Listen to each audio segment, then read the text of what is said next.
Hello, beautiful people, and welcome to Searching for Dragons. I'm Snappy, and I'm joined as always by my co-host and good friend Graham. How's it going, Graham? Grateful to be alive, I guess.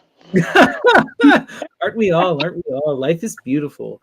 But Yeah. yeah, we're here for Searching for Dragons. This is the show where we like to talk about people who have created truly magical works of art and works of literature. And I wanted to do something a little bit special. I wanted to take something from the past and something that was really trying to be like a transformative piece of magical literature. And I chose The Hymn to the Mother of Gods by Emperor Julian the Apostate or the Philosopher.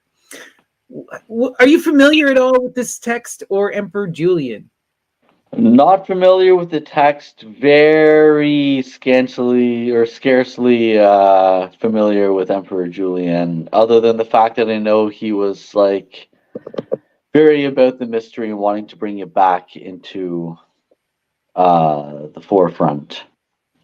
Right. Yeah. So Emperor Julian is a really interesting character because he is the third basically Christian emperor, but he's not Christian. He's an apostate. So what it is he's related to Emperor Constantine. And it's kind of a wild story. We'll bring up our slides here so you can get a picture. Here's a coin. Oh, sorry, this one. Here's a coin of him when he was a very young man that was commissioned. And so the story goes is that he's in the family of Emperor Constantine, the first Christian emperor. Constantine is famous for making Rome into a Christian empire, right? And by making Constantinople the head of state, the big city. Even though Rome is still the celestial city and the imperial place, Constantine had moved the throne to Byzantium, Constantinople, right? And he had done all of these Christian reforms, and he had been transforming the empire into a Christian empire. Okay. So Julian is born in 331. And by the time he's about 5, okay, which or 6, so 337, we have the death of Constantine and we have the ascension of his cousin Constantius II. And Constantius, he winds up becoming there's like a three emperor situation for most of his rule, but he is always kind of the most powerful figure. And a lot of this is debated, but during his rise to power to become the emperor, he goes on kind of a slaughter and he massacres a bunch of his family members. At least this is what Julian believes. There's some debate about how much of a hand he had in this or how much he cared, because he doesn't kill Julian nor his brother Gallus. Okay, instead they're spared, but the vast majority of the family is wiped out in a massacre to ensure his lineage and his protection. Okay, so this is what he's born into, and at first, for most of his life, he's extraordinarily controlled and he's kept under strict supervision. Okay, so he was not allowed to read any of the Greek or the pagan mysteries, or at least he was discouraged from it. But at the same time, he was sent off to Constantinople, and he winds up becoming tutored and becoming deep close friends with a Gothic eunuch named Mardonius. And Mardonius becomes kind of a huge influence on his life and is sort of his first kind of introduction to the mother goddess cults and to pagan worship. And this was his immediate tutor. And even though he was told not to teach Julian any of the Greek mysteries, he taught him the Greek mysteries. And then as Julian's life went on, though, the constraints started to loosen. And Constantius II allowed Julian to have a lot more freedom. Specifically, he allowed him to travel from Constantinople to Nicomedia and eventually to Pergamum to further his education. Now, Pergamum is a huge, important point for this. Pergamum is in Turkey. It is one of the most important seats in Phrygia. It's one of the capital cities in Phrygia, and it is the home of the Phrygian mysteries, the cult of the Great Mother. So, as a young man, Emperor Julian is sent to go study at Pergamum, and he's sent to go study with these philosophers in the Pergamum school. Okay, specifically, he goes to study under a Greek philosopher named Adesius. And Adesius is actually a student of Iamblichus. Iamblichus famously wrote about the Chaldean oracles, he wrote on the mysteries. He is the godfather of theurgy, as we understand it, and one of the most important Neoplatonic figures. So, this is the school of thought that Julian is coming into, something that's deeply theurgical, that's related to traditional worship and magic, right? There's a lot of different avenues of pagan thought, but Julian is really studying this particular mystery school of the Great Mother, and he's doing it from this Neoplatonic theurgy bend, right? And while studying with Attis, he also winds up meeting a couple other really important philosophers in his life that become hugely important: Eunapius, Maximus, and Priscus. Specifically, these two, Maximus and Priscus, because when Julian later becomes emperor, he brings them with him, and they even stay with him on his deathbed, and they walk him through death, and they help edit a lot of his letters. And a lot of his stuff is born out of these conversations he would have with Maximus and Priscus and with other philosophers who are part of this Pergamum school, because they were really invested in trying to confront Christianity, but from a pagan standpoint.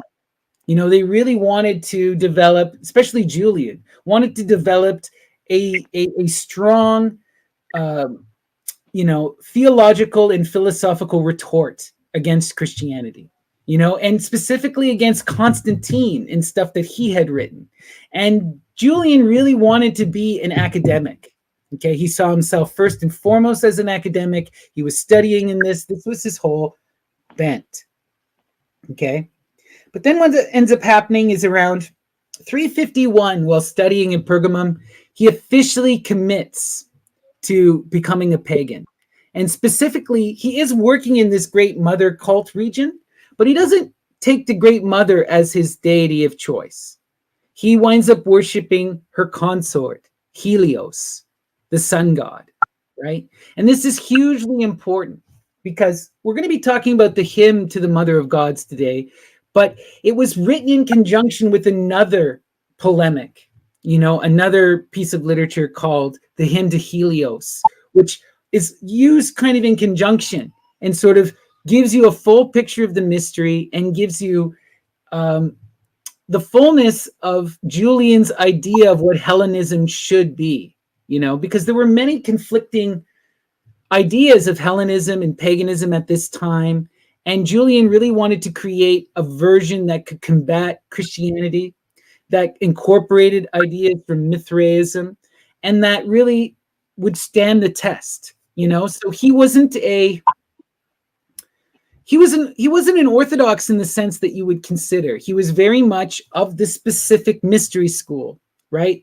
He was in this cult of the Great Mother and the sun Helios.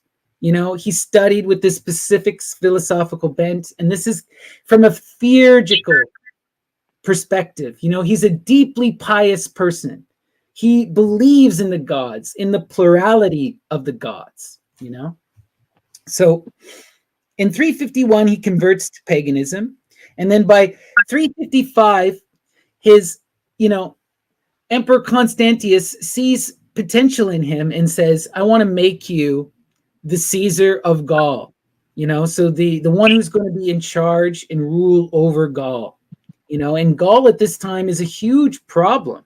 There's tons of uprising, tons of fighting, all kinds of craziness that's going on, So they send him to Gaul, and Julian, I almost forgot this really cool story I wanted to tell you about. So Maximus, one of the philosophers who goes with Julian when he becomes emperor, and one of these people he studied with when he was at Pergamum. He is kind of a mystic, and there's all of these stories about him. One of the stories is that he made the statue of Hecate laugh, and he was really into this dark magic of the crossroads. And there's all these accusations of him being a charlatan, and it gets really wild because after Julian winds up dying, he gets thrown in prison and then gets later executed, Maximus, right? So it's kind of a wild thing that happens to him where Priscus manages to get away and is able to teach as a Greek philosopher for like 30 years after. But Maximus, no. Maximus, he got it. The Christians got him. He was way too radical of one of these magical characters. You know, he really was doing all of the rites and the mysteries and was blatant about it. He claimed to make the statues talk, you know? So, interesting character. So, yeah, this was a famous painting of Julian talking with his philosophical friends that I just wanted to show. When Julian goes to France, he becomes enormously successful, you know, and no one anticipated this because he was an academic who didn't really have battle experience. But he manages to really ingratiate himself to his men, and he becomes a very, very successful general. And he has all kinds of successes in France. But then what ends up happening is Constantius he's fighting on the other side of the world. And he's having issues, and he sends a decree out where he wants to take half of Julian's men to come and bolster the Eastern Front. And Julian's men flip the hell out. They're like, no, we love Julian. We want to stay in Gaul. We want to stay in France. So what starts off as kind of a, no, we're not going, turns into a whole, we're going to declare that Julian is the rightful emperor, and we're going to go and fight against Constantius. So it turns into a whole rebellion. And this is a famous depiction where they're doing a Gothic rite where they raise Julian up on a shield to declare him king. And this, for those who have ears to hear, know how magical these shields are, and the putting of people on shields is, right, on plates. But we won't get into that. So Julian becomes this character who goes in rebellion, and he's fairly successful in the rebellion, and it winds up becoming ultimately successful because within a year of going into rebellion, Constantius too dies of complications. And just so happens, this is debated, but just so happens that his will names Julian the emperor. So Julian winds up becoming emperor. He gets crowned in 361. And he had been hiding his apostasy, right, for 10 years at this point. He claims to have converted in 351, back in Phrygia, right? Now, 10 years later, he's the emperor, and he announces that he is an apostate, even though he goes through this process of burying his king, the emperor. They bury him in a tomb under the Christian ways and everything. That's the last Christian thing he does. And he says, no, I'm going to go on this whole big reform. I'm going to reinstitute paganism and bring back the old ways. And he does this law of education. He starts trying to do all these big projects. One of the more interesting projects he tries to do is he tries to rebuild the temple at Jerusalem. Mm-hmm. And he does this because he believes that it will quell the Jewish and the Christian uprisings.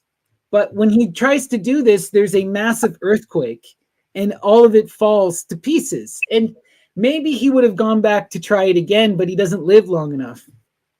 You know, what ends up happening with Julian is he basically, here's a good picture of him as the emperor. This is a coin he issued as emperor with his big beard.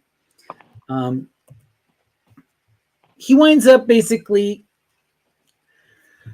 trying to do all this uniting and forcing of things, but he gets into a fight with the Sassanid Empire at this time. And he goes to fight against the Sassanids, and he gets killed. He gets stabbed by a spear. Now, the whole entire history around this is wild and muddied. But as far as I can tell by going to the sources and looking at the academics, the earliest sources all say he was killed by a Sassanid spear. He was killed by an enemy. But this quickly becomes a mythologized thing, mythologized within the church. Julian is seen as a demonic figure. This is an image of Saint Mercurius slaying Emperor Julian. And this happened pretty quickly after his death, where even his own soldiers are saying it was a Christian who stabbed him in the back. They didn't like his reforms. So this myth takes off quickly within a few months of his death, but it's not true. It's almost certainly that he was slain by a Sassanid. But here's another depiction from a Byzantine church with Saint Mercurius slaying Emperor Julian. And here is a depiction from the Sassanid side. And it's hard to make out, but if you look on the bottom there where there's that crack in the middle and you see a hand, that's the body of Emperor Julian. And these are the Sassanid lords standing upon him. So Julian didn't succeed in his efforts. And largely after he passed away, most of his efforts failed. But one of the things that, they got repealed, Christianity came back in full force. But Julian wrote an incredible amount. And he was an incredible academic, first and foremost. That's how he spent the majority of his life, was as an academic. And he wrote a lot of his letters, and he wrote them in conjunction with high academic philosophers. And he wrote more than any other emperor. Now, a lot of his writings, it's debatable. They have been altered slightly over the years by Christian sources, but he remains one of the most authentic pagan sources we have, and one of the most profound pagan sources that we have, And he was really invested in trying to write and create a philosophy that could contend with Christianity. So before we get into the hymn to the Mother of Gods, I do want to set up how that writing comes about. So how the hymn comes about, it's not really a hymn, it's actually a speech, a sermon that he composes and writes down. And he composes it as a kind of a response. So he, being the emperor, would always invite a lot of different philosophical people to come to court and debate him. And he famously, at this time, he debates a cynic named Heraclius. And Heraclius is kind of a wild cynic. Julian had been promoting the cynics. He specifically really liked Diogenes and had been setting up Diogenes as kind of his ideal pagan man, and was really pushing for this. The cynics are cynics, they're dogs, right? So when Heraclius shows up, he shits all over the gods, he shits all over ritual worship, he basically mocks Julian, and then he goes on to mock even Diogenes, because this is what the cynics do. But Julian is deeply offended. This is a very pious religious person. So even though this is another, Julian would have seen this person as a pagan in his own community, not as a Christian, right? But he is still in this big fight with him. It's kind of wild, right? And these guys are crapping all over their own founder. So after this meeting, Julian winds up writing two things back to back. He writes a refutation to Heraclius directly, and he also composes the hymn to the Mother of Gods. And this is his, I need to be able to contend with these philosophers, with these dogs, these people in my own tradition who are just telling me that all this theurgy is stupid, So that's really where this comes out of. It's kind of interesting. You would think that would come out as a response to the Christians, but no. It's a response to fellow pagans. You could say that the cynics literally hounded him. They literally hounded him, right? He tried to prop them up, and they're like, no. Diogenes wasn't perfect. What are you talking about? He sucked. You just love to hear it, right? So Yeah. before we get into the hymn proper, it uses the mythological story of Attis in Cybele as sort of its framework. Okay. But it doesn't use the classical version. Julian kind of has his own version that comes out of the school at Pergamum. What they're doing in Rome is not what Julian is professing. Okay. And it's important that we understand this. So, one of the things I wanted to do was I wanted to talk about the version of the story of Attis that is told by Pausanias. So I'm just going to read this. This is kind of a summary. It says, the goddess Cybele was originally intersexed. The gods castrated her. Her male organ turns into an almond tree when it hits the earth. Nana, daughter of the river god Sangarius, falls in love with the tree and puts a flower blossom in her bosom, and she finds herself with child. This child is Attis. She exposes the sun to the elements, but the child survives, nourished by the she-goat, and grows up into a handsome young man. The goddess Cybele falls in love with the youth, who in this version is like her grandchild. But the young man has an affair with the nymph of the river Sangarius. Cybele becomes jealous, so she drives Attis mad, with the result being that he castrates himself. He loses blood, he leans against a pine tree, and he dies. Cybele, desolate and in despair, prays to Zeus. Zeus hears her prayer to the extent that he ordains the dead body of Attis was never to undergo decay, and that it should remain capable of moving one finger, and that its hair would continue to grow. So that's the version of the myth that's retold in Pausanias. And it seems like in the Roman traditional version of this, it's about this cycle of seasons, and it's about this kind of love affair, and it's very different than what we're going to see. It's also important we understand that the mother goddess had this really huge festival, okay, in Attis, and it was on March 15th, and it started with these people who called themselves the Canaphori, who were transgender, or what we'd consider transgender priests now, but they were priestesses, who had gone through these castration rites and were also using the cannabis, hence the name the Canaphori, right? So the Canaphori would come through the streets of Rome, and they would be carrying these reeds that they would harvest from the banks of the river, which they said was the nymph that Attis was having the affair with when they cheated on Cybele, and then these it was also about the exposure where Attis was exposed on the river, on the banks of the Sangarius. Okay, and then the ceremonies would continue to March 22nd, where they were preceded by a period when the worshippers would abstain from all bread and all other rich and coarse foods considered unsuitable to the soul. On the 22nd, a pine tree would be cut and would be paraded throughout the city. And then it would be brought to the temple of Cybele and displayed for adoration to the public. On the 23rd, the pine tree was mourned. And on the 24th, the day of blood, the Galli or the Canaphori would mutilate themselves to commemorate the castration of Attis. Okay? And the pine would then be ceremoniously buried into the ground. The following day, the 25th, would be the Hilaria, and was a day of popular rejoicing when you would celebrate Attis's resurrection. So that's how it would traditionally go down in Rome, right? And it was really about this kind of changing of the seasons. It was also deeply connected to the parallel festival of Helios, which would happen around December 25th.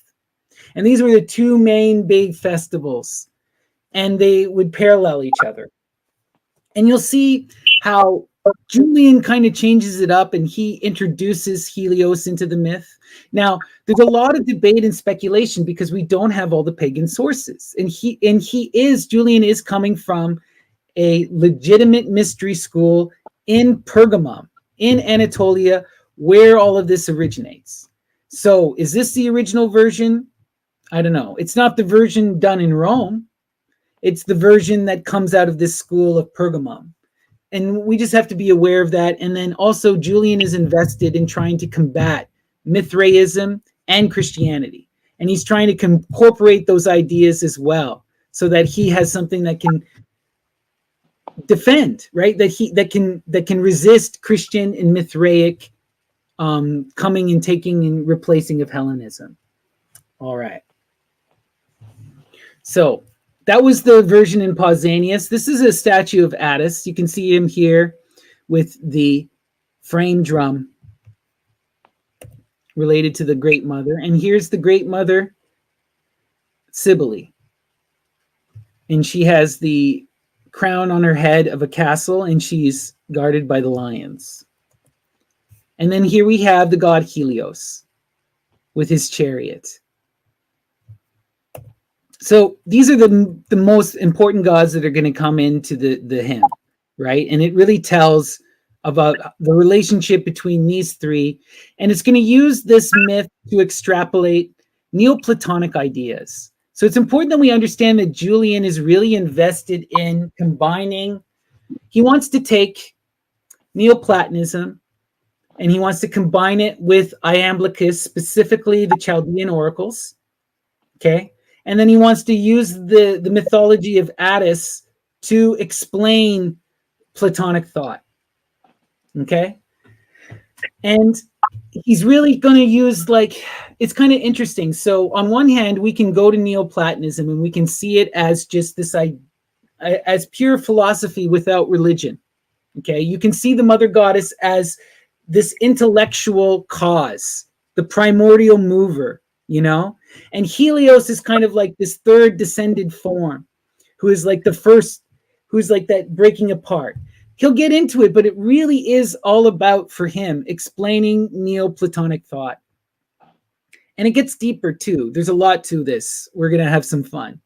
Before I get into it, I just wanted to read a really cool quote I found from Julian that was written as a response to a priest when asked about mythology and the importance of mythology. So this is from the letter to a priest.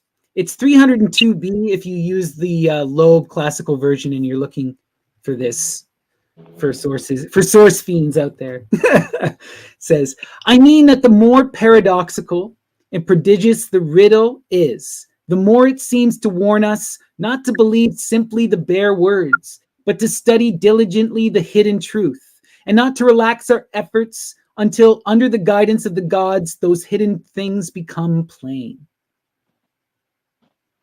And Julian will elaborate this many different times, but the idea, again, is this understanding of that mythological poetic image, and the idea that you can turn to these images again and again and again, and that they will continuously reveal new truths, ever in the present.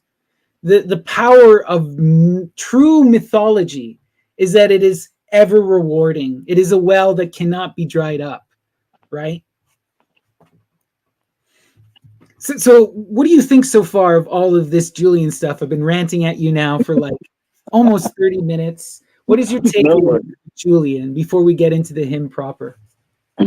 I mean, don't know what much more needs to be said, I guess, but it's important to know that he is very committed to the mysteries, and he wants to almost bring some of a little bit of the mystery to the forefront. You know, he wants to be a little bit more open about it than many of these other mystical people have been. That's such a good observation, because we're going to see that right here with the very opening line. So the first line of the hymn, which is really a sermon, is, ought I to say something on this subject also? And shall I write about things not to be spoken of, and divulge what ought not to be divulged? Shall I utter the unutterable? Who is Attis or Gallus? Who is the mother of the gods? And what is the manner of their ritual of purification? So he's just going to lay it all out there.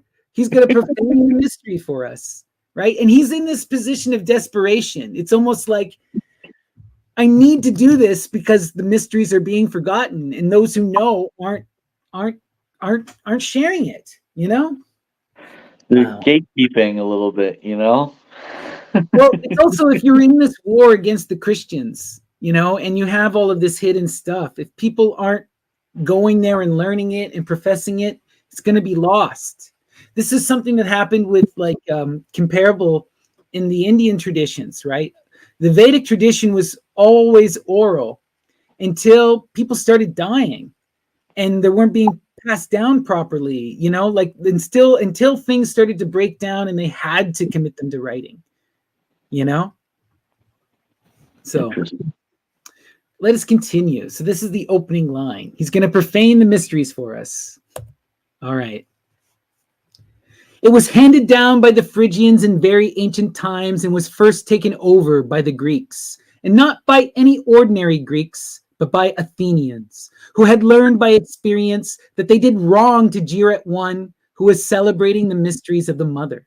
For it is said that they wantonly insulted and drove out Gallus on the ground that he was introducing a new cult, because they did not understand what sort of goddess they had to do with, and that she was that very Dio whom they worship, and Rhea and Demeter too. Then followed the wrath of the goddess and the propitiation of her wrath. For the priestesses of the Pythian god, who guided the Greeks in all noble conduct, bade them propitiate the wrath of the mother of the gods. And so we are told the Metrum, which is the temple of the Muses, was built, where the Athenians used to keep all their state records. So this is super important because this is going to set up a pattern. This is Julian getting into prophecy and getting into the unfolding of cycles. Everything about this is about cycles, okay? And about history and telling this mythopoetic vision of history. So for him, what he sees is that the Athenians adopt the cult of the mother moves to Athens, becomes enshrined in the city, and then what happens? Athens becomes the glory of glories. Philosophy is born, democracy is born, becomes a shining star. But its shining star was short-lived. Athens falls. Why does Athens fall according to Julian? It falls because they persecute the followers of Gallus or Attis, the women, the Canaphori, the Galli, those who engage in these castration rites, those who engage in the imitation of women, those who celebrate the divine feminine. And he says they failed to recognize that this was their great mother, their Rhea, right? Rhea is that flow, the mother of the Titans, the wife of Kronos, and Demeter, right? The mother of the earth, the mother of Persephone, the Kori, you know? So this is huge. And he also goes, he says, for the priestesses of the Pythian god who guided the Greeks. This is going back to the very, very deep and ancient. The oracles at Delphi, right? Yes, they pray to Apollo, but even deeper in the ancient path, they worshipped and prayed to the Pythian god, the snake god who Apollo slew, who provided these women with their oracular magic, you know?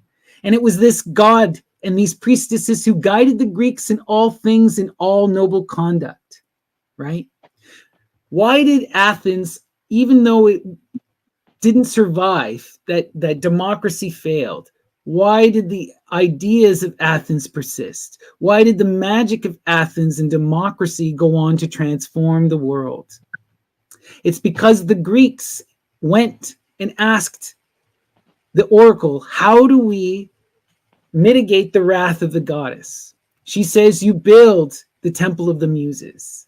And what is the temple of the Muses? It holds all knowledge, all of your state records. Everything that you were was written down and kept in a sacred place dedicated to inspiration, right?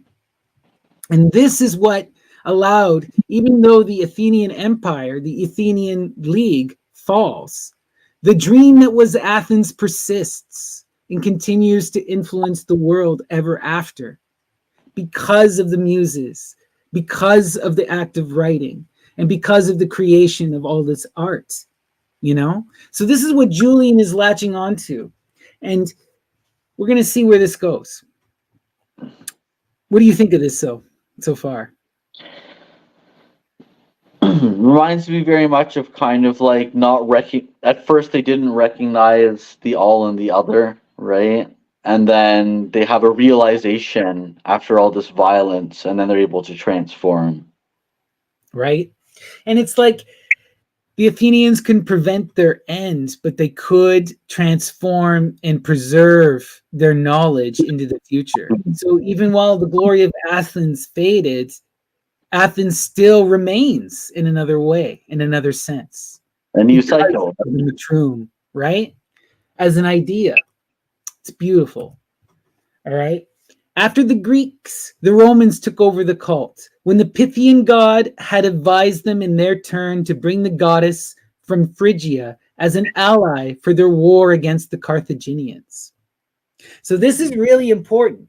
This is telling you that at the height of the fight between Carthage and Rome, the Romans were desperate. They were losing. And they went to the oracle at Delphi. And the oracle advised them to bring the mother goddess from Phrygia, from Pergamum, to Rome, and that she would help them in their war, right? So let's see here. And perhaps there is no reason why I should not insert here a brief account of what happened. When they learned the response of the oracle, the inhabitants of Rome, that city beloved of the gods, sent an embassy to ask from the kings of Pergamum, who then ruled over Phrygia, and from the Phrygians themselves the most holy statue of the goddess. And when they had received it, they brought back their most sacred freight, putting it on board a cargo boat which could sail smoothly over those wide seas. Thus she crossed the Aegean and Ionian seas, and sailed round Sicily and over the Etruscan sea, and so entered the mouth of the Tiber River, and the people and the Senate with them poured out of the city. And in front of all the others there came to meet her all the priests and priestesses in suitable attire, according to their ancestral customs. So very epic, right? They bring the statue across the sea. Let's continue. And in excited suspense, they gazed at the ship as she ran before a fair wind. And about her keel, they could discern the foaming wake as she cleft the waves. And they greeted the ship as she sailed in and adored her from afar, everyone where he happened to be standing. But the goddess, as though she desired to show the Roman people that they were not bringing a lifeless image from Phrygia, but that what they had received from the Phrygians and were now bringing home possessed greater and more divine power than an image, stayed the ship directly she touched the Tiber. And she was suddenly as though rooted in midstream. So they tried to tow her against the current, but she did not follow. Then they tried to push her off, thinking they had grounded on a shoal, but for all their efforts she did not move. Next, every possible device was brought to bear, but in spite of all, she remained immovable. So we see the myth that Julian is spinning for us, right? Thereupon a terrible and unjust suspicion fell on the maiden who had been consecrated the most sacred office of priestess, and they began to accuse Claudia, very famous Roman priestess, okay? For that was the name of that noble maiden, of not having kept herself stainless and pure for the goddess. Wherefore they said that the goddess was angry and was plainly decrying her wrath. For by this time the thing seemed to be all supernatural. Now at first she was filled with shame at the mere name of the thing and the suspicion. So very far was she from such shamelessness and lawless behavior. But when she saw that the charge against her was gaining strength, she took off her girdle, and she fastened it about the prow of the ship, and like one divinely inspired, bade all stand aside, and then she besought the goddess not to suffer her to be thus implicated in unjust slanders. Next, as the story goes, she cried aloud as though it were some nautical word of command. O goddess mother, if I am pure, follow me.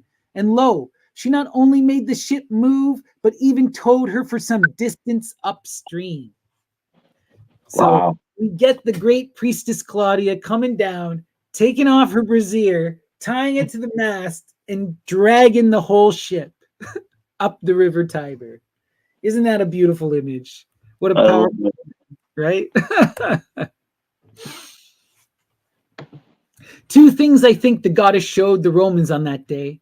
First, that the freight they were bringing from Phrygia had no small value but was priceless. But this was no work of men's hands but truly divine. Not lifeless clay, but a thing possessed of life and divine powers. This, I say, was one thing that the goddess showed them. And the other was that no one of the citizens could be good or bad and she not know thereof. Moreover, the war of the Romans against the Carthaginians forthwith took a favorable turn, so that the third war was waged only for the walls of Carthage itself. So we now get the full myth. The Romans brought the mother goddess, they install her, their great priestess drags her up the river, brings her up to the Vaticanus Hill, puts her in place. And it allows them to defeat Carthage. And what happens after Carthage is defeated? Rome becomes an empire. It's only after Carthage is out of the way that the empire is truly born. As for this narrative, though, some will think it incredible and wholly unworthy of a philosopher or a theologian. Nevertheless, let it here be related. For besides the fact that it is commonly recorded by most historians, it has been preserved too on bronze statues in mighty Rome, beloved of the gods. And yet I am well aware that some overwise persons will call it an old wives' tale, not to be credited. But for my part, I would rather trust the tradition of cities than those two clever people, whose puny souls are keen-sighted, but never do they aught that is sound. You see, it's so funny because even though he is an emperor and a Roman, he has this Greek love of the city and the people and then the populace, right? That true knowledge will come in community. Beautiful. All right, let us continue. I am told that on this same subject, for which I am impelled to speak, at the very season of these sacred rites, Porphyry, too, has written a philosophic treatise. But since I have never met with it, I do not know whether at any point it may chance to agree with my discourse. But him whom I call Gallus, or Attis, I discern of my own knowledge to be the substance of generative and creative mind, which engenders all things down to the lowest planes of matter and comprehends itself all the concepts and cause of forms that are embodied in matter.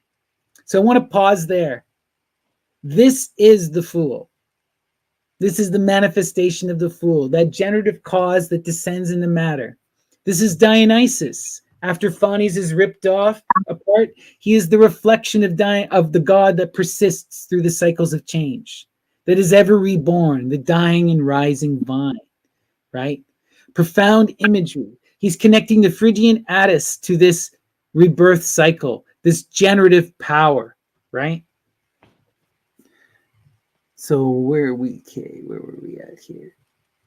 Which engenders all things to the lowest planes of matter, and comprehends itself all the concepts and causes of the forms that are embodied in matter.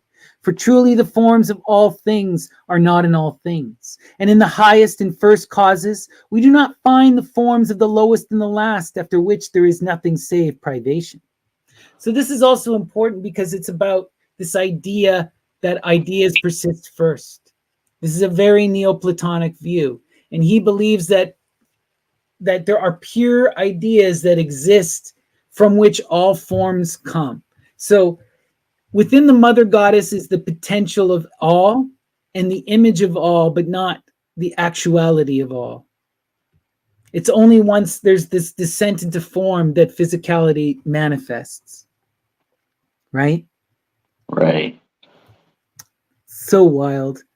Now there are many substances and very many creative gods, but the nature of the third creator, who contains in himself the separate concepts of the forms that are embodied in matter, and also the connected chain of causes, I mean that nature which lasts in order, and through its superabundance of generative power descends ever unto the earth.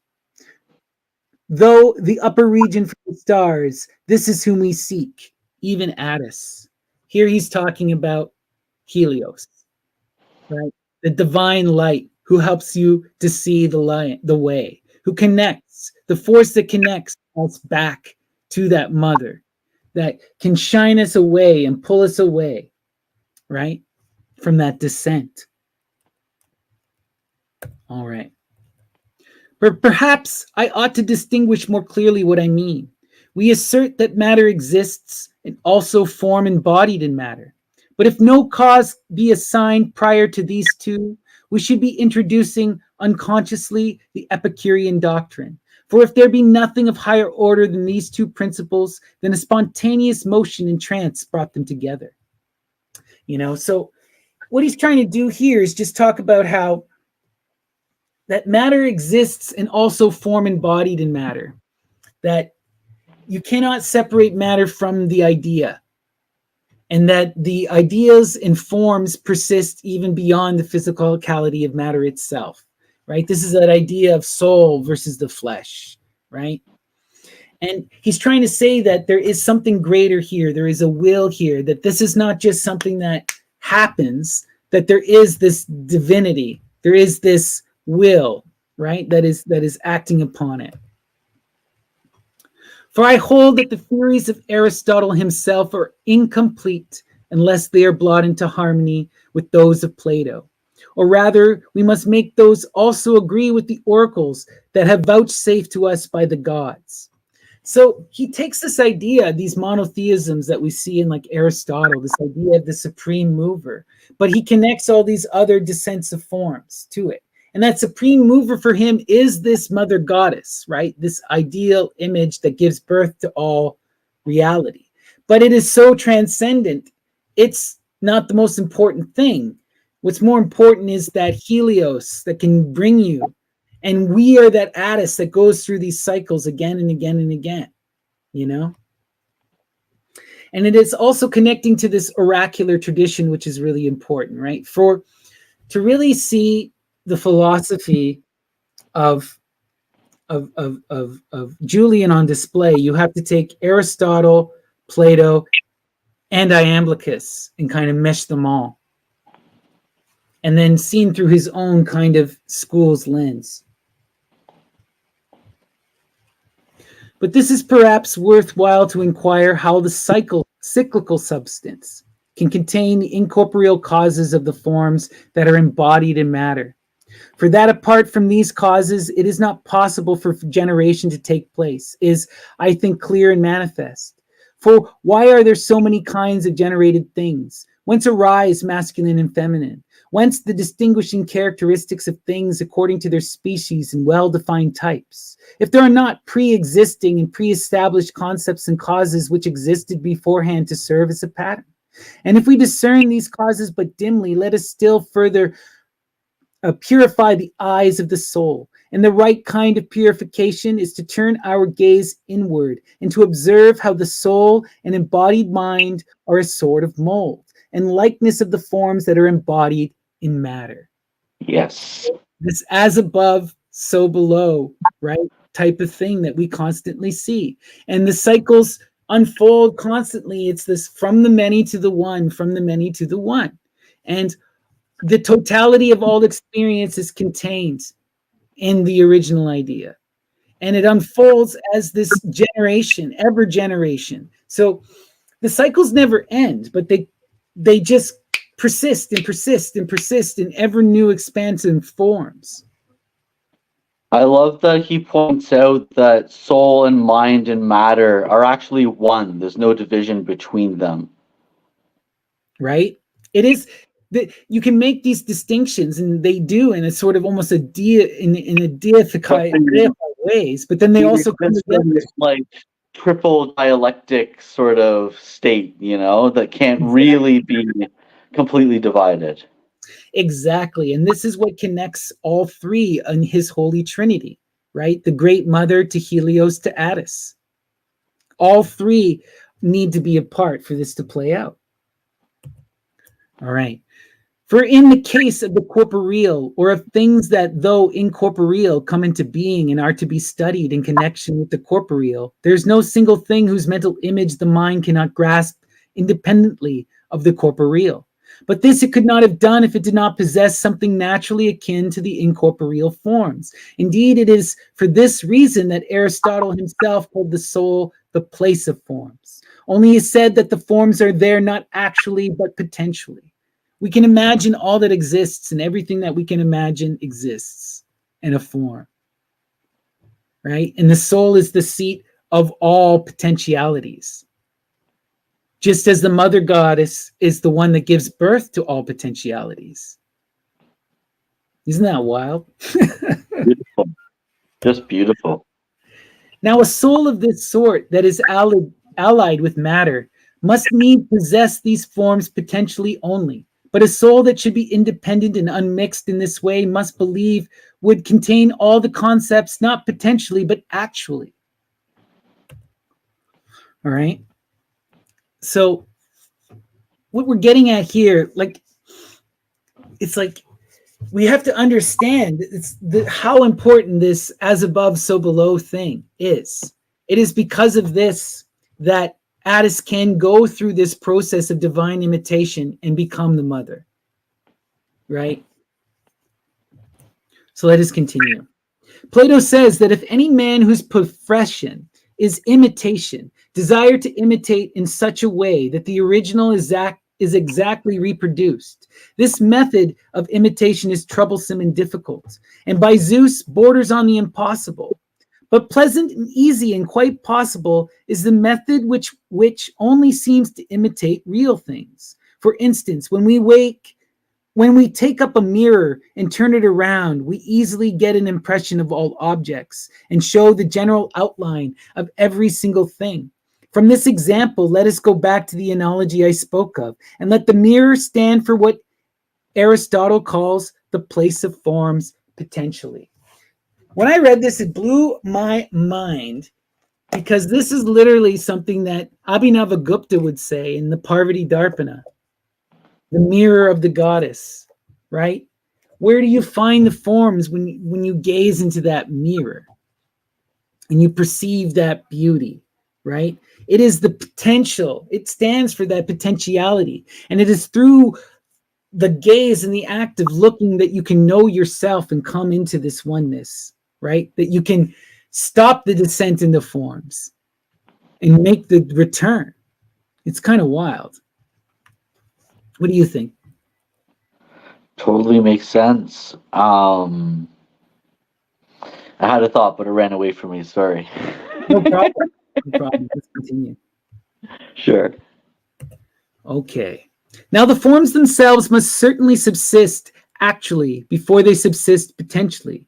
If therefore the soul in us, as Aristotle himself believed, contains potentially the forms of existing things, where shall we place the forms, that previous states of actuality? Shall it be in material things? No, for the forms that are in them are evidently the last and lowest. Therefore it only remains to search for immaterial causes which exist in actuality prior to and of a higher order than the causes that are embodied in matter. And our souls must subsist in dependence on these and come forth together with them, right? There's no removal from matter. And so receive from them the concepts of the forms as mirrors, show the reflections of things. And then with the aid of nature, it bestows on them matter and on these material bodies of our world. For we know that nature is the creator of bodies, universal nature in some sort of the all. While that the individual nature of each is the creator of particulars is plainly evident. But nature exists in us in actuality without a mental image, whereas the soul, which is superior to nature, possesses a mental image besides it. So fundamentally, there has to be this return to the soul, but you need to take the nature and transform that nature into soul. You know, it's not an abandoning of the nature in the sense that a lot of the nihilists would go, you know? It's interesting. All right. If therefore we admit that nature contains in herself the cause of things, of which she has, however, no mental image? Why in heaven's name are we not to assign to the soul the same forms, only in a still higher degree, and with priority over nature, seeing that it is in the soul that we recognize the forms by means of mental images, and comprehend them by means of the concepts? Who then is so contentious as to admit on the one hand that the concepts embodied in matter exist in nature, even though not all and equally in actuality, yet all potentially, while on the other hand he refuses to recognize that the same is true of the soul? If therefore the forms exist in nature potentially, but not actually, but if also they exist potentially in the soul, only in a still pure sense and more completely separated, so that they can be comprehended and recognized, but yet exist in actuality nowhere at all, to what, I ask, shall we hang the chain of perpetual generation, and on what shall we base our theories of the imperishable universe? For the cyclical substance, for what are theories imperishability of the universe? So now he's going to get into this whole idea of the cyclical substance, that which forces the change, right? So let's see where he goes. For the cyclical substance itself is composed of matter and form, right? This is that duality, Helios, right? And Attis, who can go through all the cycles. It must therefore follow that even though in actuality these two, matter and form, are never separate from one another, yet for our intelligence the forms must have prior existence and be regarded as a higher order. Accordingly, since for the forms embodied in matter a wholly immaterial cause has been assigned, which leads these forms under the hand of the third creator, who for us is the Lord and Father, not only of these forms, but also of the visible fifth substance, the cyclical. From that creator we distinguish Attis, the cause which descends even unto matter. And we believe that Attis or Gallus is a god of generative power. You know what this reminds me of a lot is a writing by Artaud where he talks about what's more like what is real, the body, the matter, the form, the spirit. He says they're all real in one thing, but the spirit persists, or the soul persists. Exactly. And this is literally He must what have read this. You must have read this, right? All right, let us continue. Attis or Gallus is a god of generative powers. Of him, the myth relates that after being exposed at birth near the eddying stream of the river Gallus, he grew up like a flower. And when he had grown to be fair and tall, he was beloved by the mother of the gods. And she entrusted in him all things to him, and moreover set on his head the starry cap. But if our visible sky covers the crown of Attis, must one not interpret the river Gallus as the Milky Way? For it is there, they say, that the substance, which is the subject to change, mingles with the passionless revolving sphere of this fifth substance. This really makes me think of when we were reading in the last episode, Aldous Huxley. And he was talking about seeing that spiraling of the galaxies in the flower when he was on mescaline.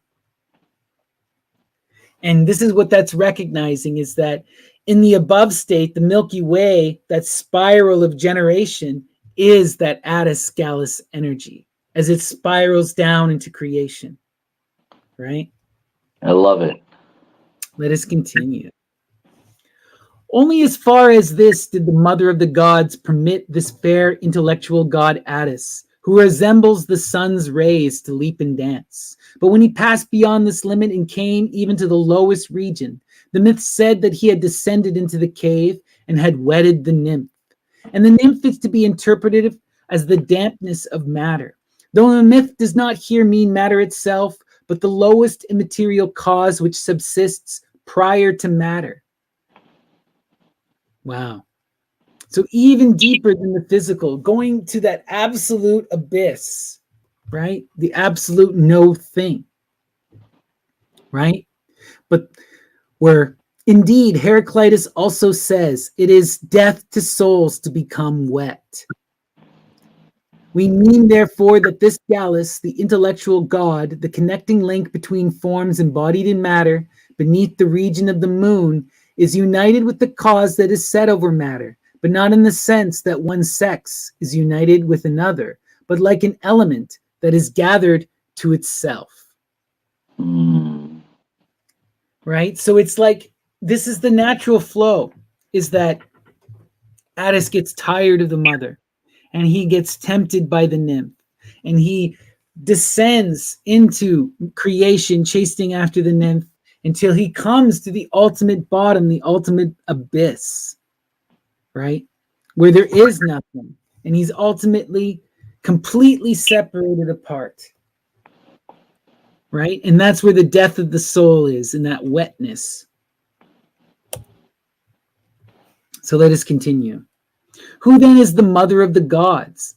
She is the source of the intellectual and creative gods, who in their turn guide the visible gods. She is both the mother and spouse of mighty Zeus. She came into being next to and together with the great creator.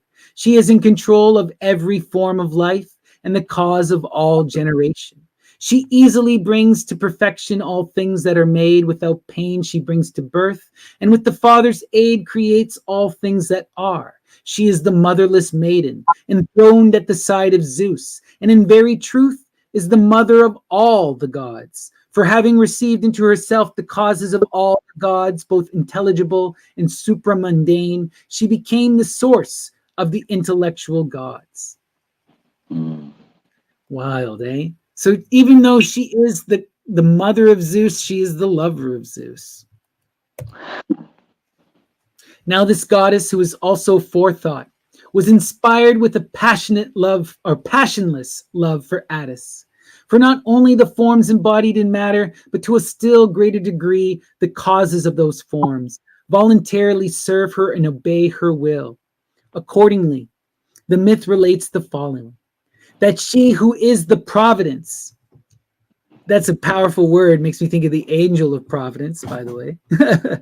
Providence, who preserves all that is subject to generation and decay, loved their creative and generative cause, and commanded that cause to beget offspring rather in the intelligible region. And she desired that it should turn in towards herself and dwell with her, but condemned it to dwell with no other thing.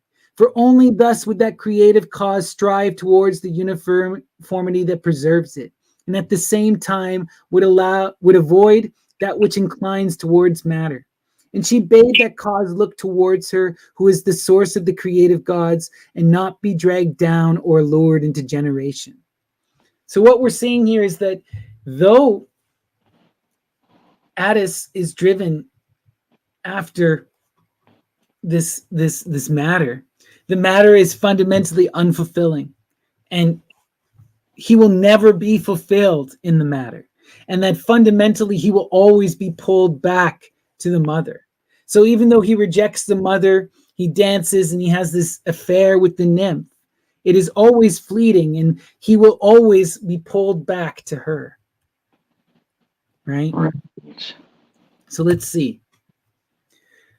For in this way, mighty Attis destined to be an even mightier creation, seeing that in all things the conversion to what is higher produces more power to effect than the inclination to what is lower. And the fifth substance itself is more creative and more divine than the elements of our earth. For this reason, it is more nearly connected with the gods. Not that anyone surely would venture to assert that any substance, even if it be composed of the purest ether, is superior to soul undefiled and pure, that of Heracles, for instance, as it was when the Creator sent it to earth.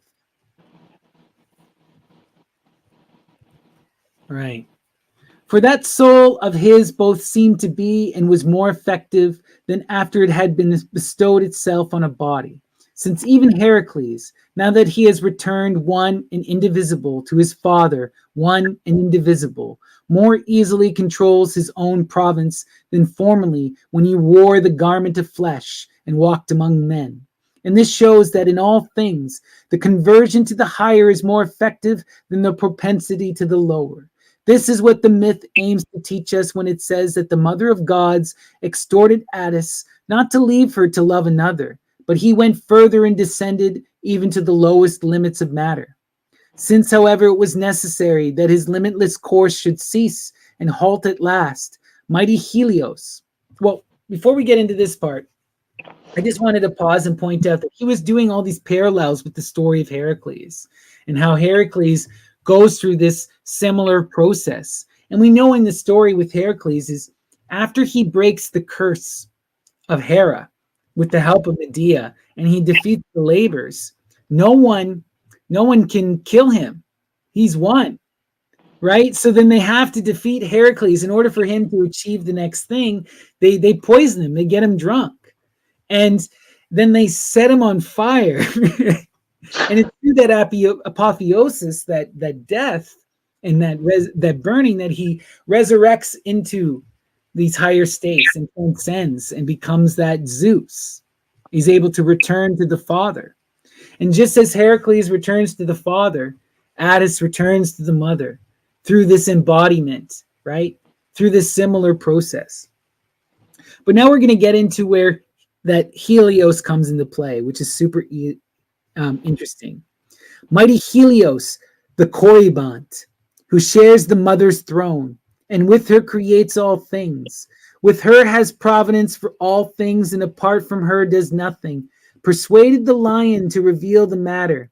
And who is the lion?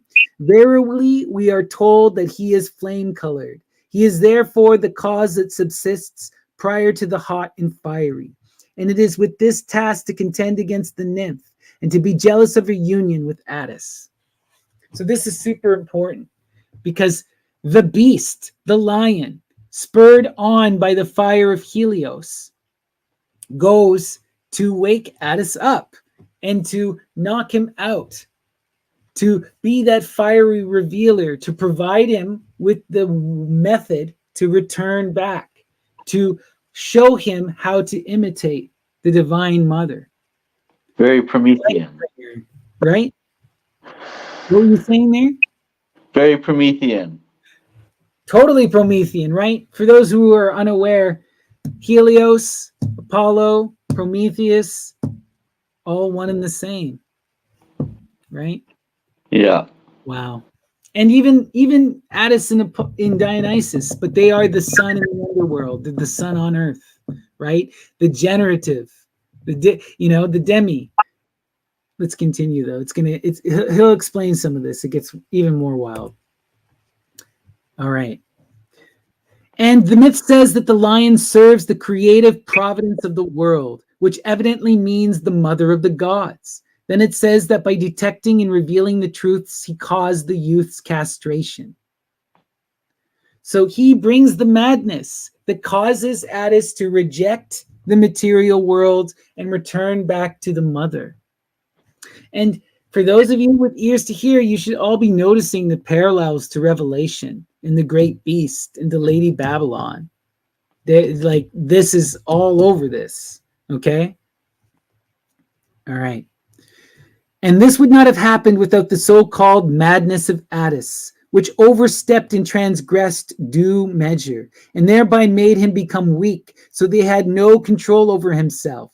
And it is not surprising that this should come to pass when we have to do with the cause that ranks lowest among the gods. For consider the fifth substance, which is subject to no change of any sort, in the region of the light of the moon. I mean, where our world of continuous generation and decays borders on the fifth substance. So it's just wild stuff. But what we're seeing here is this Attis is going through this process of divine imitation. He's rejecting that masculine drive, that erotic. What it is it's the erotic obsession with the material, the lust after beauty, physical gratification. It's taken Attis to that lowest point, and he has been left unsatisfied. And now what he recognizes is he needs to move beyond the physical to the depths of that divine feminine. What that divine feminine truly is. Experience love that's beyond the physical, beyond that limited pleasure, and into that truly profound.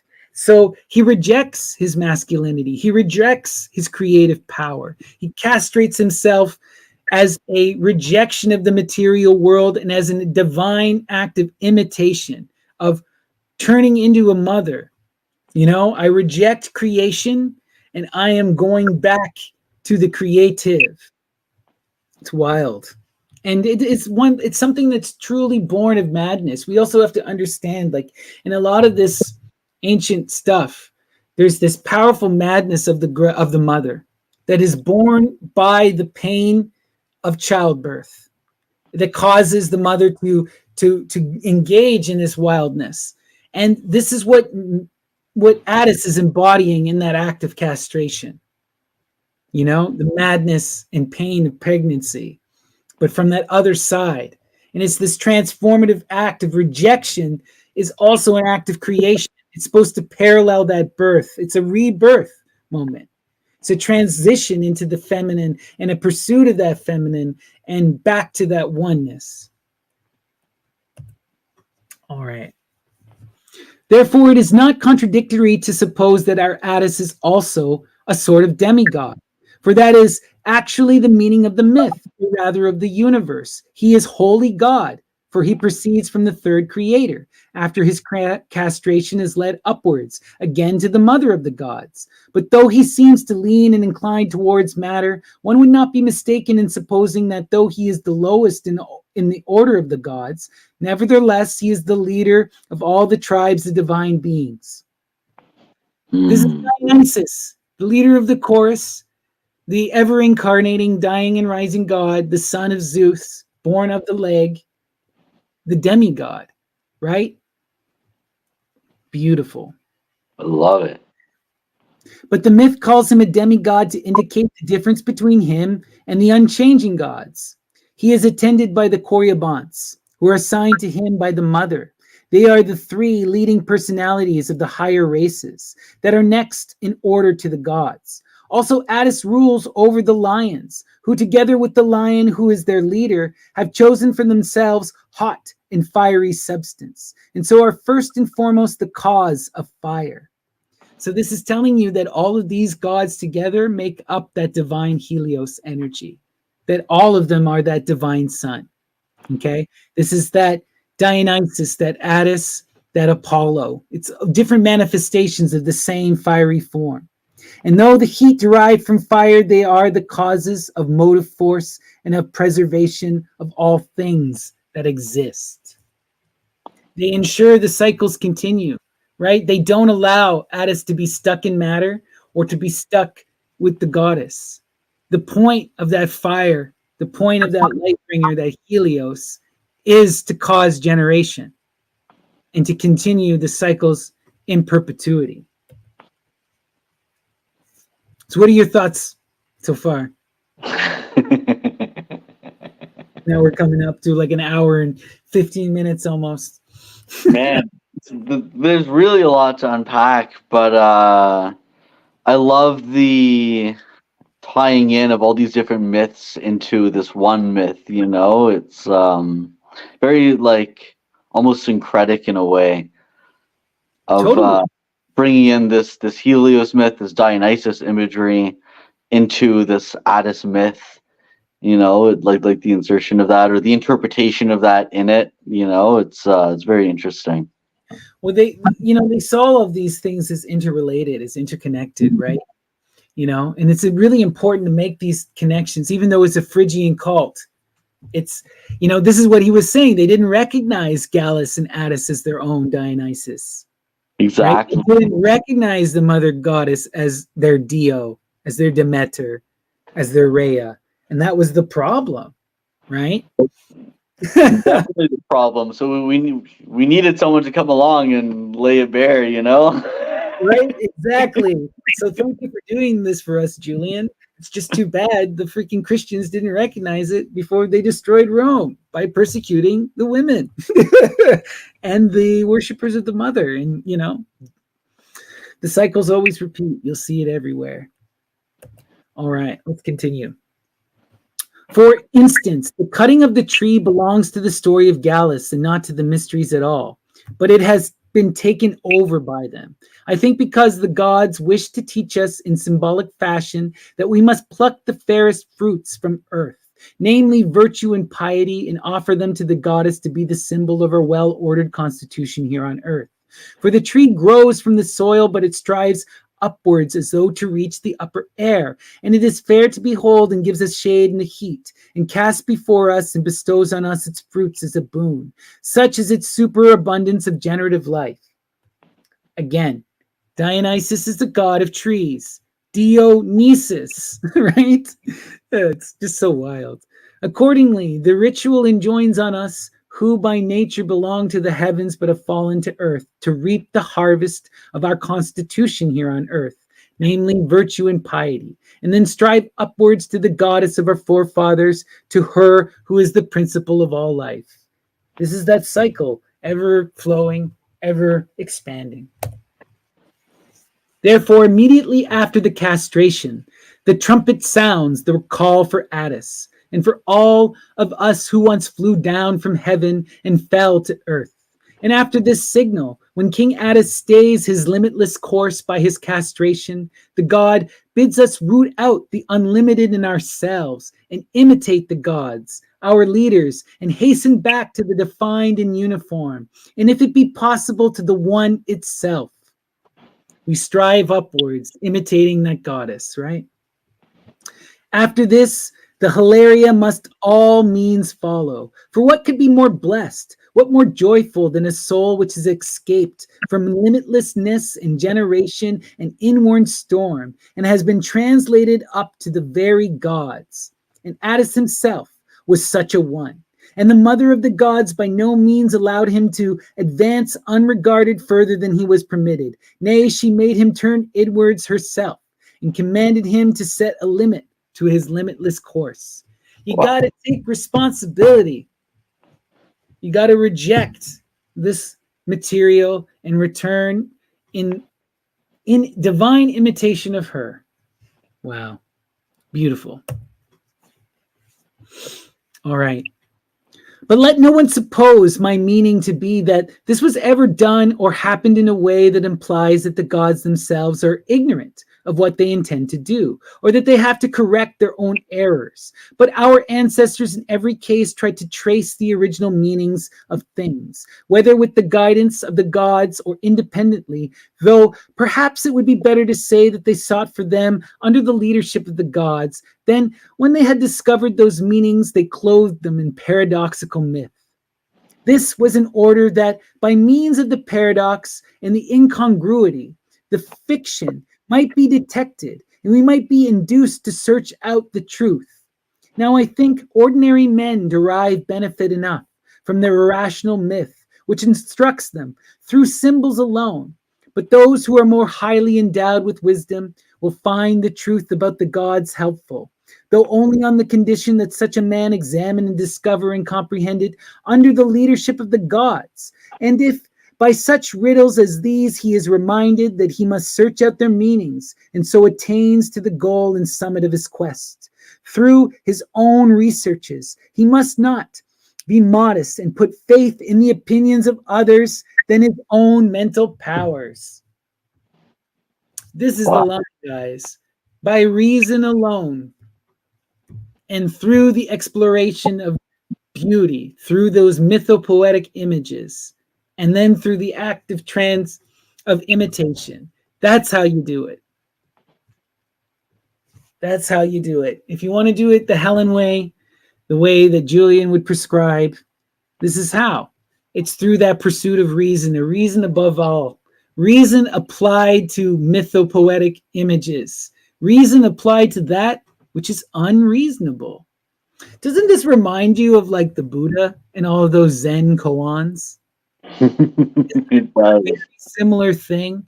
And also, like, I was talking to a friend of mine who's a neurologist, and he was like, these kind of riddles, this kind of puzzling and obsessive thinking, it forces your brain to make new neural frameworks, new patterns, you know? So even though it's this absurd thing, it is forcing you to think and to intune these images, to imagine them in new ways. You are forcing and upgrading and learning so much by this process of engaging with mythology and really exploring the metaphor, you know? And I don't know about you, but as a poet, as someone who loves this kind of stuff, as someone who's deeply into literature, this is what I'm all about, you know, this process here. So this is I really wanted to highlight for people. You know, use that reason, really engage, read and read and read and read again. Plumb the image to its depths. All right. What shall I say now by way of summary? Because men observe that as far as the fifth substance, not only the intelligible world, but also the visible bodies of our world must be classed as unaffected by externals and divine. They believe that as far as the fifth substance, the gods are uncompounded. And when by means of that generative substance, the visible gods came into being, and from everlasting matter was produced along with those gods, from them and through their agency, by reason of the superabundance in them of the generative and creative principle, the then providence of the world. She who from everlasting is the same essential nature as the gods, she who is enthroned by the side of King Zeus, and moreover is the source of the intellectual gods, set in order and corrected and changed for the better of all that seem lifeless and barren, the refuse, and so to speak, of off-scourings of things, their dregs and sediment. And this she did by means of the last cause, derived from the gods, in which the substance of all gods come to an end. Wow. Right? But the end is just the beginning. The end is just the beginning, because there is no, you know, matter and form always persist. Let's continue. Wow. For it is evident that Attis, of whom I speak, who wears the tiara set with stars, this is important, shows you his divine transition into that feminine. As he arises and ascends, he embodies that mother goddess. He becomes that Persephone, that universe card that we see in Crowley's tarot, right? Like, this was the center card of my reading today. This is what you're doing, right? This is Attis completing the mission, becoming the mother, right? Wow. Love it. Who wears the tiara set with stars, took for the foundation of his own dominion the functions of every god as we see them applied to the visible world. And in his case, all is undefiled and pure as the Milky Way. But as this very point, actually, I want to pause there because it makes me think of the goddess Galaxia from Isaac Asimov. One of the when Galaxia becomes the goddess and embodies all of humanity and all of life in the universe, she extends herself to the totality of the Milky Way. Guaranteed that Asimov read this, by the way. There's not a shadow of doubt. But at this very point, that which is troubled by passion begins to mingle with the passionless. And from that union, matter begins to subsist. This is reflected again in the images that we see in the Indian, right? In the Kashmir Shaivite version, where Shiva is timelessness and Parvati is time. It's the same exact idea, you know? Wow. And so the association of Attis with matter is the descent into the cave, nor did this take place against the will of the gods and the mother of the gods, though the myth says that it was against their will. For by their nature the gods dwell in a higher world, and the higher powers do not desire to drag them hence down to our world. Rather, through the condensation of the higher, they desire to lead the things of our earth upwards to a higher plane, more favorable by the gods. And in fact, the myth does not say that the mother of gods was hostile to Attis after his castration, but it says that though she is no longer angry, she was angry at the time on account of his condescension, in that he who is a higher being and a god had given himself to that which was inferior. You know, so it's like this is an unfolding and it's meant to happen. It's that divine thing of creation, right? But when after staying his limitless progress, he has set in order the chaos of our world through his sympathy with the cycle of the equinox, where mighty Helios controls the most perfect symmetry of motion within due limits, then the goddess gladly leads him upwards to herself, or rather keeps him by her side, and never did this happen save in the manner that it happens now. But forever is Attis the servant and charioteer of the mother. Forever he yearns passionately towards generation, and forever he cuts short his unlimited course, and through the cause whose limits are fixed, and even the cause of the forms, in like manner the myth says that he is led upwards as though our earth, and again resumes his ancient scepter and dominion. Not that he ever lost it or ever loses it now, but the myth says that he lost it on account of his union with that which was subject to passion and change. Wow. This can all be summarized in one very simple thing. The one becomes many so it can know. And then, because of suffering, it returns to the one. Because of separation, I should say. It separates so that it can know and understand. But by understanding and knowing, it recognizes that it gave up something greater. And then it returns to where it came, only for that cycle to unfold again. This is the cosmic Leela that they describe in Hinduism, that game of the gods, right? But perhaps it is worthwhile to raise the following question also. There are two equinoxes, right? There are two suns. But men pay more honor to the equinox in the sign of Capricorn to that in the sign of Cancer. Capricorn ascends the mountain to place you among the stars. Cancer is that bound to the wetness into the water, you know? And what we see is a twisting of the traditional Greek imagery and the Christian imagery. You know, who is the goat raised by the she-goat who rises the mountain? That's the devil. But this is also Attis. Attis in that form of breaking free of matter. That Capricorn, that goat, the one who ascends the stars, that's the most positive. The negative is that Cancer that binds itself to the material, into the emotional, into love, that falls into the waters. Wow.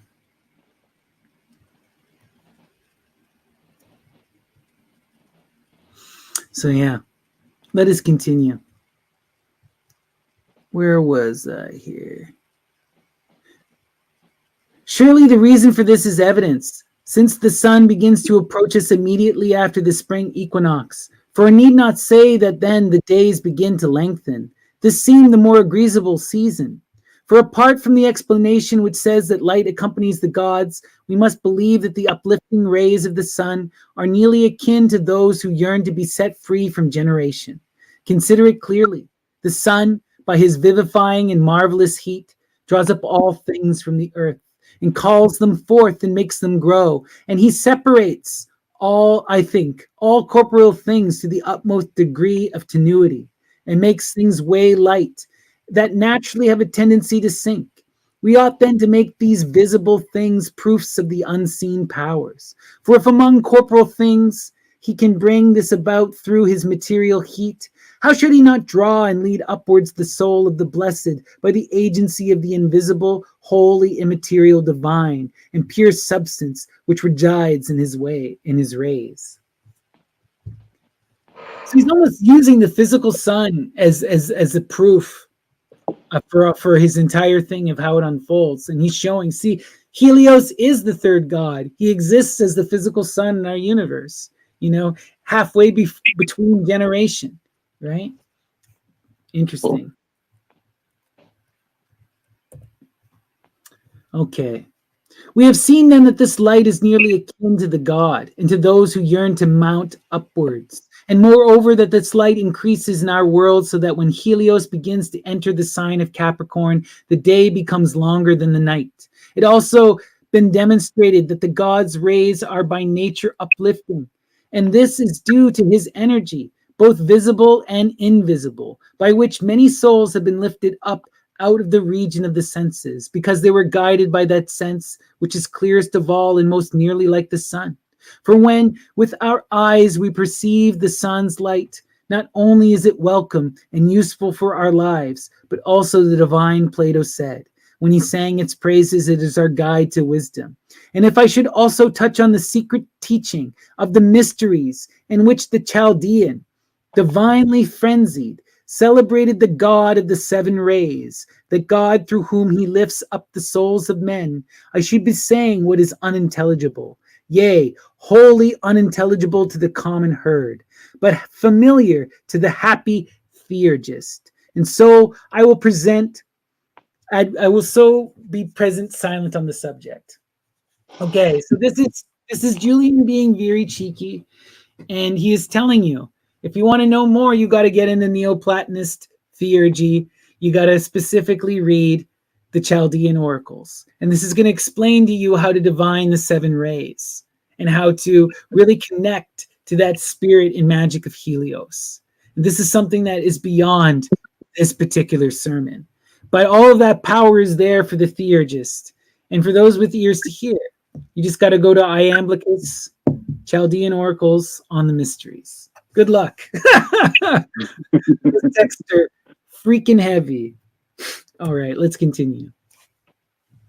I was saying that we ought not to suppose that the ancients appointed the seasons or season of the rites irrationally, but rather as far as possible with plausible and true grounds of reason. And indeed, a proof of this is that the goddess herself chose as her province the cycle of the equinox.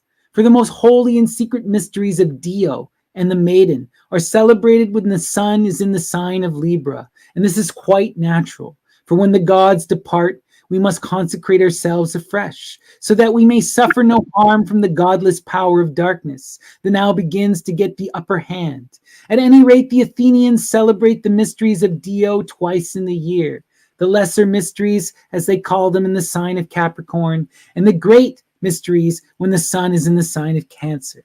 And this is for the reason that I just mentioned. And I think that these mysteries are called great and lesser for several reasons, but especially as is natural, they are called great when the god departs rather than when he approaches. And so the lesser are celebrated by means of reminder. So he's just kind of explaining how all of these rites connect to the mysteries, right? And really trying to show the rationality of all of this,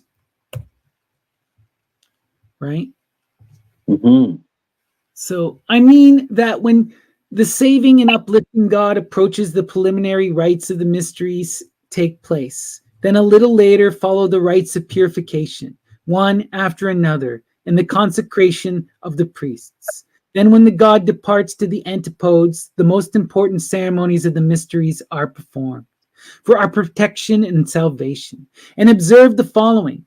As in the festival of the mother, the instrument of generation is severed. So too with the Athenians. Those who take part in the secret rites are wholly chaste. And the leader, the Hierophant, forswears generation, because he must not aught to do with the progress to the unlimited, but only with the substance whose bounds are fixed, so that it abides forever and is contained in the one, stainless pure. On the subject, I have said enough. So he's just showing you again how all of this is deeply interconnected. And the Hierophant in the Greek mysteries is interesting because there's all this references to him doing the henbane. And that's why he can't have kids, because the drugs castrate him. But he also said, you have to remove yourself from this generation, from the pursuit of life in the material to engage in that process of divine imitation of the mother. What's wild is if you listen to this and you look for this, you see this all over the Catholic Church to this day. You know, they just twisted these ancient rites. All right.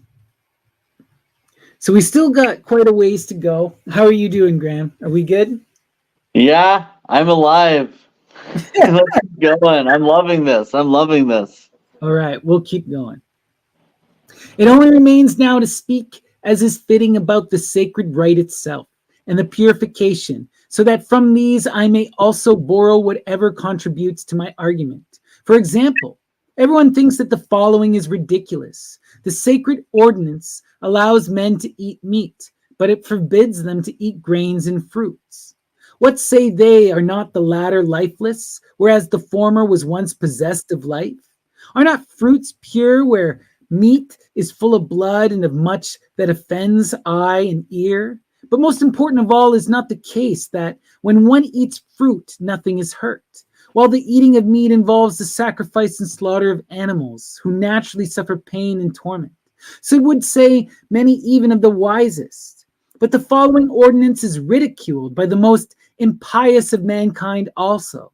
They observe that whereas vegetables that grow upwards can be eaten, roots are forbidden. Turnips, for instance, and they point out that figs are allowed, but not pomegranates or apples either. He's really giving you all of the reasons for all of these strictures that are so hidden, you know? It's interesting stuff. I often heard many men saying this in whispers, and I too, in former days, have said the same, but now it seems that I alone of all men am bound to be deeply grateful to the ruling gods, to all of them. Surely, but above all the rest, to the mother of the gods. For all things am I grateful to her, and for this among the rest, that she did not disregard me, when I wandered, as it were, in darkness. For first she bade me cut off no part indeed of my body, but by the aid of the intelligible cause that subsists prior to our souls, all that was superfluous and vain in the impulses and motions of my own soul. So what he's saying here is that not everyone is called to the castration. It doesn't have to be a literal castration. It can be a rejection of the material in the self and in the body, you know? Okay. And that cause gave me to aid my understanding. Certain beliefs are perhaps not wholly out of harmony with the true and sacred knowledge of the gods. But it looks as though, not knowing what to say next, I were turning round in a circle. I can, however, give clear and manifest reasons in every single case why we are not allowed to eat these foods, which is forbidden by the sacred ordinance. All right. Why are these foods forbidden, Julian? First, I had better remind you in a few words who I said Attis is, and what his castration means, and what is symbolized by the ceremonies that occur between the castration and the hilaria, and what is meant by the rite of purification. Attis was then declared to be an original cause and a god, the direct creator of the material world who descends to the lowest limit and is checked by the creative motion of the sun. So soon that the god reaches the exactly limited circuit of the universe, which is called the equinox, because its effect in equalizing night and day.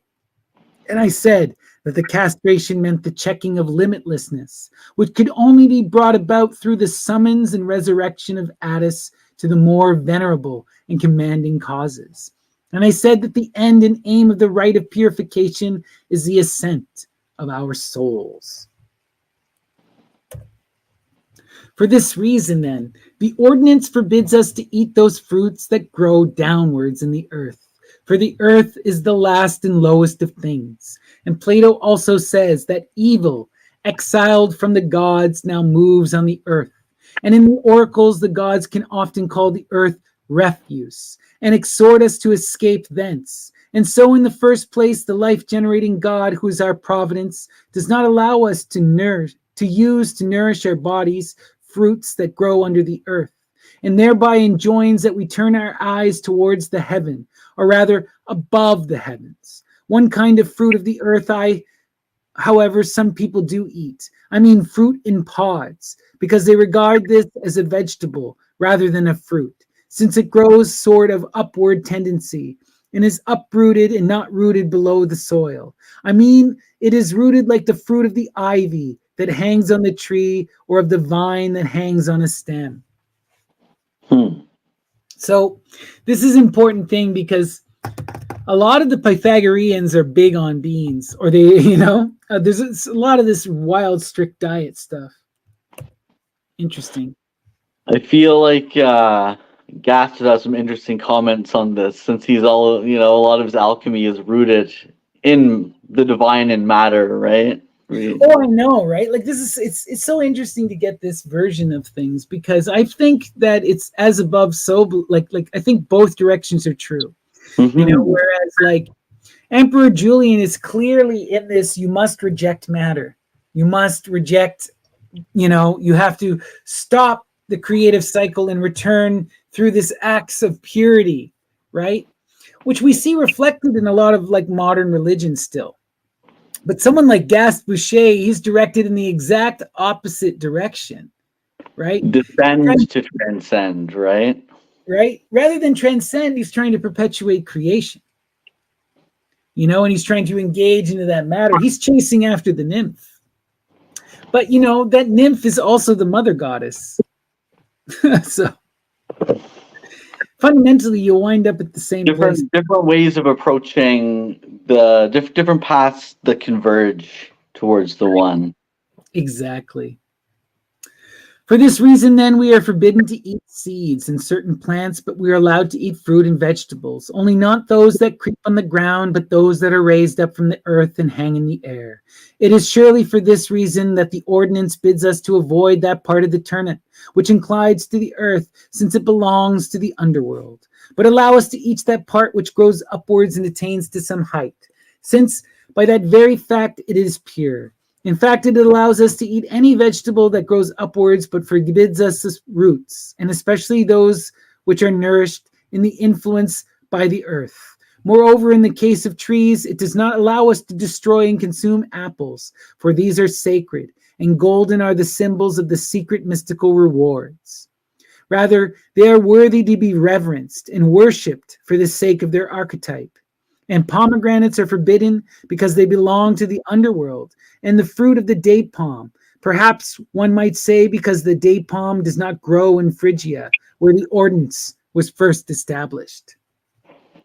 I guess mushrooms are out then too. I would assume. Well, mushrooms are kind of like a tree; they point upwards. That's So true. They point upwards, but they're mostly subterranean, and only a small portion of the mushroom is actually above ground. So I wonder where he stands on that. Yeah, it's interesting because Dionysus is usually, also associated with mushrooms, not in trees and vines, right? And they're all connected. There's that mycological network that connects root structures quite often. And, it's beautiful. Something to think about, Yeah, Julian is very much in this very specific mystery line, right? That's going in a very specific direction, So let's see where he goes here. Okay. But my own theory is rather that it is because this tree is sacred to the sun and is perennial that we are forbidden to use it to nourish our bodies during the sacred rites. Besides, the use of all kinds of fish is forbidden. This is the question of interest to the Egyptians as well as to ourselves. Now my opinion is that for two reasons we ought to abstain from fish, at all times if possible, but above all during the sacred rites. One reason is that it is not fitting that we should eat what we do not use in sacrifices to the gods. And perhaps I need not be afraid that hereupon some greedy person who is the slave of his belly will take me up. Though as I remember that very thing happened to me once before, and then I heard someone objecting, "What do you mean? Do we not often sacrifice fish to the gods?" But I had an answer for this question also. "My good sir," I said, "is it true that we make offerings of fish in certain mystical sacrifices, just as the Romans sacrificed the horse and many other animals too, both wild and domesticated, as the Greeks and the Romans too sacrificed dogs to Hecate? And among other nations, also many other animals are offered in mystic cults and sacrifices that sort of take place publicly in their cities once or twice a year. But that is not the custom in the sacrifices which we honor most highly, in which alone the gods deign to join us and to share our table. In those most honored sacrifices, we do not offer fish, for the reason we do not tend fish, nor look after the breeding of them. We do not keep flocks of fish as we do of sheep and cattle. For since we foster these animals and they multiply accordingly, it is only right that they should serve for all our uses and above all for the sacrifices that we honor most. This, then, is the one reason why I think we ought not to use fish for a food at the time of the rite of purification.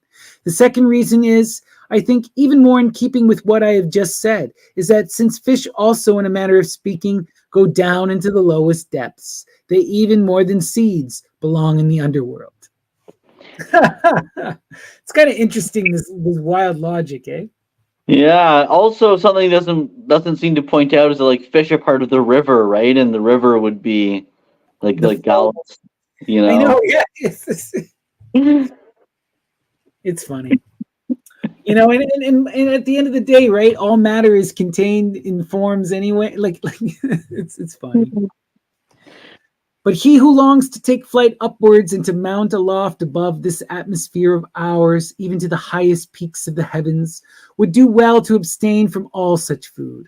He will rather pursue and follow after things that tend upwards towards the air, and strive to the utmost height. And if I may use a poetic phrase, look upwards to the skies. Birds, for example, we may eat, except only those few which are commonly held sacred, and ordinarily four-footed animals except the pig. The animal is banned as food during the sacred rites because its shape and way of life and the very nature of its substance. For its flesh is impure and coarse. It belongs wholly to the earth, and therefore men came to believe that it was an acceptable offering to the gods of the underworld. For this animal does not look up to the sky, not only because it does not have no such desire, but because it is so made that it can never look upwards. These then are the reasons that have been given by the divine ordinance for abstinence from such food as we ought to renounce. And we who comprehend share our knowledge with those who know the nature of the gods. I'm pretty sure pigs can look up. This all reminds me a lot of in Judaism, the in the Torah, there's a lot of talk about which animals and which plants you can eat and which ones you shouldn't eat, and this like almost seems a very like arbitrary classification, but like there is a method to the madness, you Yeah, know. it was all about intoning these mythic ideas and images, right? Mhm. And to the question, what food is permitted, I will only say this. The divine law does not allow all kinds of food to all men, but takes into account what is possible to human nature and allows us to eat most animals, as I have said. It is not as though we must all of necessity eat all kinds, for perhaps that would not be convenient. But we are to use first what our physical powers allow. Secondly, what is at hand in abundance. Thirdly, we are to exercise our own wills. But at the season of the sacred ceremonies, we ought to exert those wills to the utmost, so that we may attain to what is beyond our ordinary physical powers, and thus may be eager and willing to obey the divine ordinances. For it is by all means more effective for the salvation of the soul itself that one should pay greater heed to its safety than to the safety of the body. So it's really always about this, just this absolute rejection and obsession with this pursuit of the divine. And this is a part of this divine imitation, this process of purification, right? This strict diet is about that purification. All right. And moreover, the body seems to, or the body too seems thereby to share insensibly in that great and marvelous benefit. For when the soul abandons herself solely to the gods and entrusts her own concerns absolutely to the higher powers, and then follows the sacred rites, these two being preceded by the divine ordinances, then I say, since there is nothing to hinder or prevent, for all things reside in the gods, all things subsist in relation to them, all things are filled with the gods. Straightway the divine light illumines our soul, and thus endowed with divinity, they impart a certain vigor and energy to the breath, implanted in them by the nature. And so that breath is hardened, as it were, and strengthened by the soul, and hence gives health, or gives and strength, hence gives health to the whole body. For I think not one of the sons of Asclepius would deny that all diseases, or at any rate very many, and those the most serious, are caused by the disturbances and derangement of the breathing. Some doctors assert that all diseases, other than the greater number and the most serious and hardest to cure, are due to this. So again, we're seeing a lot of this kind of pseudo medical stuff that's coming in right now. Well, we've been medical for that time, but a lot of the mystery traditions that these people are doing is kind of forms of monasticism, strict diets, arresting the breathing, meditation, you know. It's all interconnected, and he's trying to justify this as this act of imitation. All of these rites, these meditation practices, these strict diet observances are all about just drawing down that mother. Right. Moreover, the oracles of the gods bear witness thereto. I mean that by the right of purification, not the soul alone, but the body as well is greatly benefited and preserved. Indeed, the gods, when they exhort those theurgists who are especially holy, announce to them that their mortal husk of raw matter shall be preserved from perishing. And this goes to that thing about when we were talking about Attis in the at the beginning, in that version of Pausanias, where the body doesn't decay and the finger still moves. Mm-hmm. You'll see even in the later Catholic tradition where they believe that people who are saints, their bodies are preserved. They don't rot. They don't smell. You know, there's like a magic to this, and there's this whole thing about this. The mortal husk of the truly divine person will not decay. It'll stay in this pure state. Wow. And now what's left for me to say, especially since it was granted for me to compose this hymn at a breath, in the short space of one night, without having read anything on the subject beforehand or thought it over.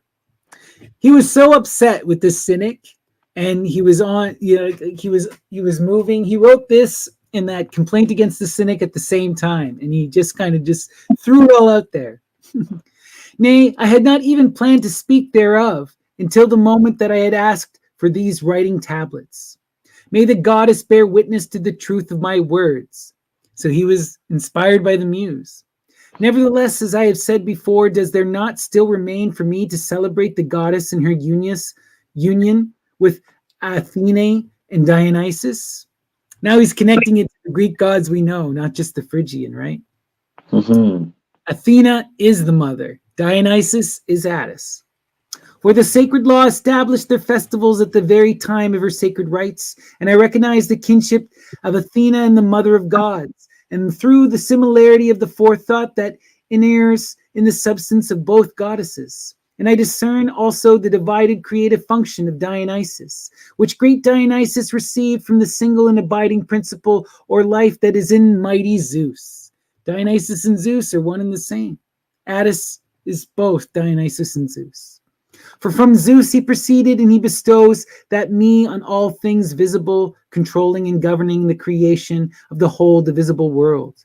Together, these gods we ought to celebrate as Hermes Epaphroditus. That's Hermes Hermaphroditus, right? That's the union of Hermes and Aphrodite. That's divine Phanes, the intersexed god, both male and female. We see this too, again in the Kashmir Shaivite, right? With Adranahari Ishvara, who is half male, half female. Such beautiful stuff. Just love it. For this God is entitled by the initiated, who say that he kindles the torch for wise Attis, and who has a soul so dense as not to understand that though Hermes and Aphrodite are invoked, all generated things everywhere, since they everywhere and throughout have a purpose which is peculiarly appropriate to the Logos. But is not this Logos Attis, who not long ago was out of his senses, but now through his castration is called wise? He was out of his senses because he preferred matter and provided over generation. But he is wise because he adorned and transformed this refuse of our earth with such beauty as no human art or cunning could imitate. But how shall I conclude my discourse? Surely with this hymn to the great goddess. This is so hugely profound here, because he's giving you the Logos in its truest sense. Okay? What is the Logos? But it is the reason. It is Attis recognizing that the nymph is not worth it. Right? And then listening to the beast, turning away from the nymph, following the beast back up. It's that act of reason. To engage the Logos is to engage in understanding. So it is both Attis and it's this process of the cyclical itself. So Attis is the logos, but it's important to understand Attis as this force of reason. He separates from Cybele to know, and then he returns to Cybele to overcome suffering. Isn't that beautiful? Absolutely beautiful. Wild stuff. So then he ends with kind of this prayer.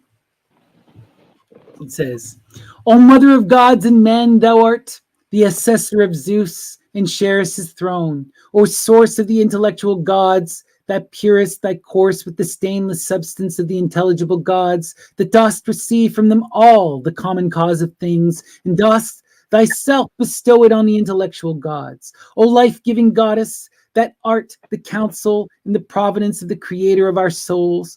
O thou that lovest great Dionysus, and did save Attis when exposed at birth, and did lead him back when he descended into the cave of the nymph. O that givest all good things to the intellectual gods, and filleth with all things this sensible world, and with all the rest give us all things good. Do thou grant to all men happiness, and that highest happiness of all, the knowledge of the gods, and grant to the Roman people in general that they may cleanse themselves of the stain of impiety. Grant them a blessed lot, and help to guide their empire for many thousands of years. For myself, grant me as fruit of my worship of thee, that I may have true knowledge in the doctrines of the gods. Make me perfect in theurgy and in all that I undertake. This is arguably the most important line in the entire sermon, because this is everything that Julian truly desires, and this is his soul laid bare. His one goal with this is to bring Rome back to worship of the gods and to show them the truth as he understands it. And he prays and begs. This is him putting all of his learning, all of his know-how, all of his magic, everything he can muster into one thing. This is his real attempt to bring back, those pagan deities, that Hellenism. And you know what? He may have not succeeded in his lifetime, but we are reading this book now and we are being inspired by it in the fucking present. Just like he knew would happen, because this was installed. These books were put in the Temple of the Muses. He dropped the stone and we're feeling his ripples, right? Exactly. Wow. And in all that I undertake in the affairs of the state and the army, grant me virtue and good fortune, that the close of my life may be painless and glorious, in the good hope that it is to you, the gods, that I journey. Mm-hmm. And there you have the hymn to the Mother of Gods in its entirety. Peace. Right? There's some weirdness with all of the strictures when he's trying to justify all the crazy monastic shit, but it's yeah. I see where he's coming from. I don't agree with most of it, but or not most of it, but a lot of it. But it's really interesting, and just again, it's a lot of the mystery laid bare, and it would have been important at the time to speak of the truth, right?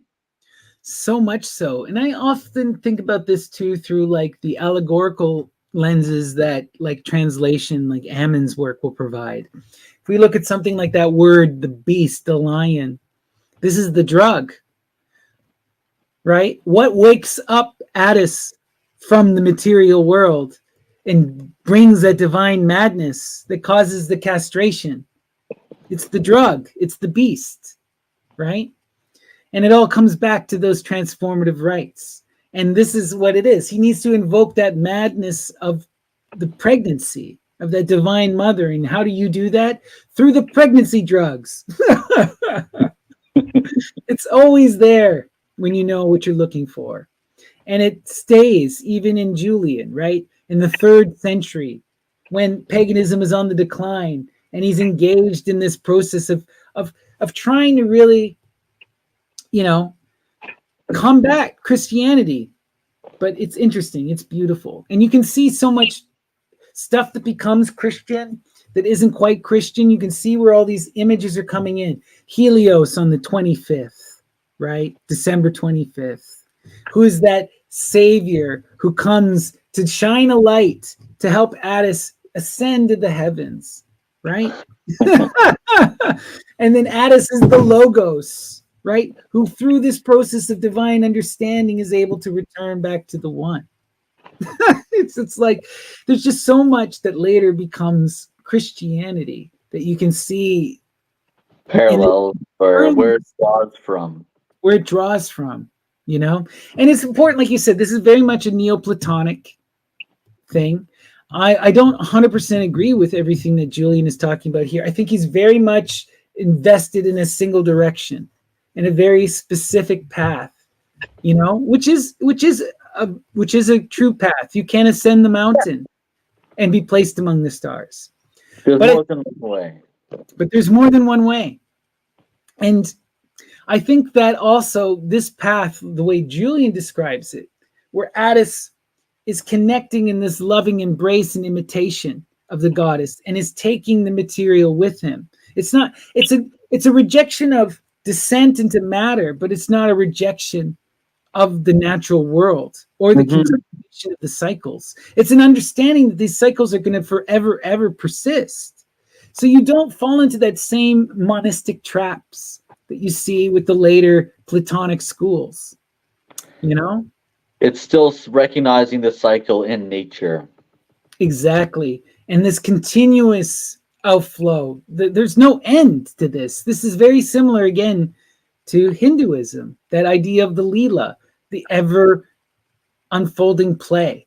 The one becomes many so it can know itself. And then, because of the pain of separation, returns back to the one. And then again, and then again, and then again. Beautiful, beautiful. This was so much fun. So what is your takeaway, Graham? What do you think of Emperor Julian's story, the hymn to the Mother of the Gods? It's a fantastic story. I think it's very, how shall I say, insightful to connect a lot of these deities from different cultures and to recognize that they are one and the same. And again, just the importance of being so blunt about this. I think, you know, like part of the danger of occulting, like we were talking about earlier, part of the danger of hiding the myth and coded imagery is that to the uninitiated is lost and it's misunderstood.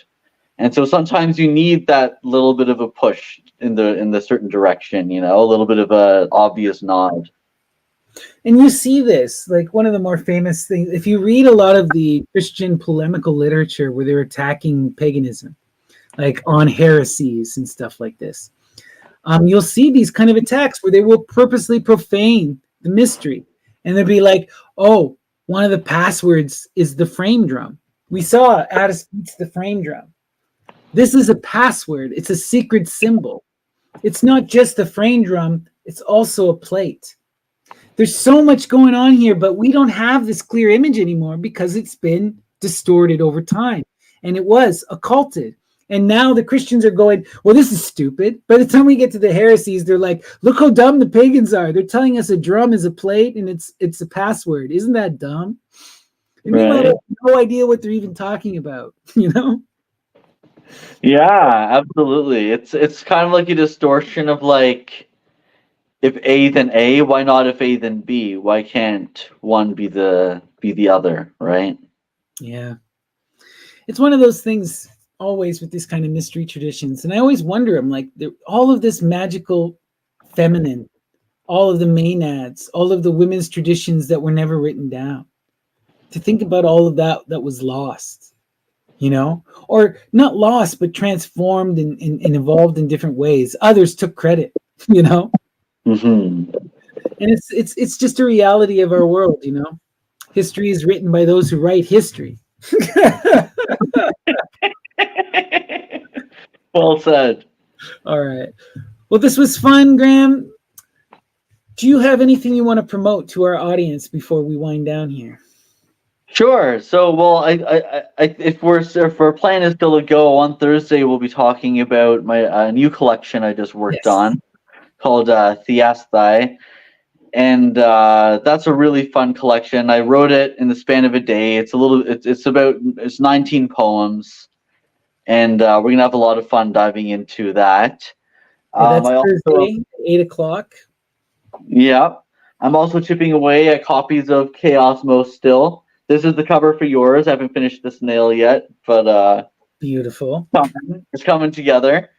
Love it. So that's like a limited edition to 20 copies, handmade poetry with marginalia, which is like little drawings to accompany the text. And I guess Saturday we'll be talking about Heliogabalus. I'm going back to Artaud. Right? And also staying in the cult of the Mother of God. So what's so wild about this is that, okay, so those of you who are fans of our show know that we love Artaud. Artaud was the first person we ever talked about as a dragon. And Artaud is clearly a master magician extraordinaire, wild theater performer, just ultimate cool, badass guy. All right. What's wild about this is that he is writing this amazing book on the Emperor Heliogabalus. And Heliogabalus is a Syriac emperor who is also the head priestess of the cult of the Mother of Gods. He is in this Cybele tradition and goes through these transformation rites to embody the divine feminine. And there's so much going on in this work. It is wild. Graham was showing me things where he was calling Heliogabalus Phanes Apollo Phosphoros Daimon. I'm like, where the hell is where's Artaud getting this? You know? It's wild. He spent almost like a year in libraries and archives researching this day after day. And it's a wild text. It's like a blend of narration. It's like a narrative biography with a poetic slant. Can you And show the cover and then talk about what the cover is referencing? so this cover is a blending of blood and semen. And, life and death in a cycle, right? Pleasure and violence. Is also, as he says at the beginning, Heliogabalus ended and had a bloody end and a promiscuous beginning, in the sense that no one really knows. He was born in a time when everyone was having sex with everyone, as Artaud says. He comes from this culture, the Syriac culture, right? It's a matriarchal culture where they do not care about father lineage. So no one knows who his father is, and his mother was having a good time, right? Yeah, exactly. So it's a very powerful, magical work, and it's gonna be a wild ride. Such a wild ride. And yeah, Artaud is definitely a dragon, and this is him specifically going into the depths of the Greek world. So this is where Graham and I's nerddoms meet. So we're gonna have so much fun with this. All right, everyone. Well, thank you so much for tuning in. If you click on the links below, you can find Graham's link tree. You'll see his band. You'll see his publication house, Things in My Chest. If you want to pick up any of his poetry, it is there. And a reminder, we'll be talking about his new poem Thursday at 8 p.m. It's going to be so much fun. Graham in this one really gets into the Greek theater and makes a lot of references to a lot of this mystery stuff. So if you like this kind of mystery and Greek symbolism, Graham has been inspired by it, and this new poem kind of shows that. Yeah, it's my background is in theater and Greek theater especially, and how it evolved over time into different art forms. So this is sort of reconnecting with my past with some new knowledge. Beautiful. This is going to be so much fun. All right, everyone. So tune in on Thursday. Come back on Saturday for Heliogabalus, and we'll have so much fun. Thank you all for listening to us rant about Julian. And tune in next time when we get into more mother cult goodness. All right. Peace and love, everyone. Oh, we'll do the outro. I almost forgot your outro song. I'm sorry. No worries. Here we go.